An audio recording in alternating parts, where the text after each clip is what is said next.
kehidupan saat ini, zaman saat ini sudah sangat memprihatinkan sekali. Banyaknya saudara-saudara kita di luar sana yang mengaku beragama Islam, mengaku beriman, mengaku muslim, namun masih meremehkan salat 5 waktu.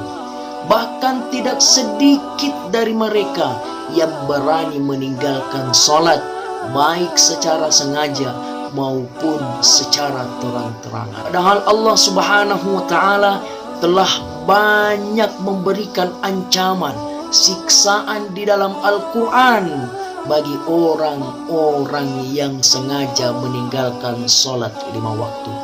Apa saja siksaannya? 1. Allah akan mencabut keberkahan umurnya.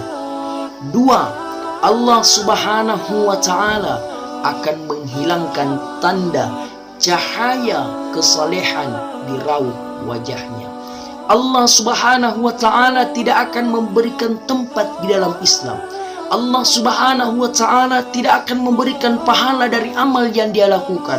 Allah Subhanahu wa Ta'ala tidak akan menerima doanya. Bahkan orang yang sengaja meninggalkan salat akan dibenci banyak orang. Allah Subhanahu wa Ta'ala akan memberikan siksaan ketika dia dalam keadaan zakaratul maut. 1. Mati dalam keadaan terhina. 2. Mati dalam keadaan lapar. 3. Mati dalam keadaan haus. Bahkan 1 air lautan pun ketika diminumkan maka tidak akan mampu menghilangkan hausnya pada saat itu. Allah Subhanahu wa Ta'ala akan memberikan siksaan pada saat dia dikubur. 1. Allah menyempitkan kuburnya sesempit-sempitnya.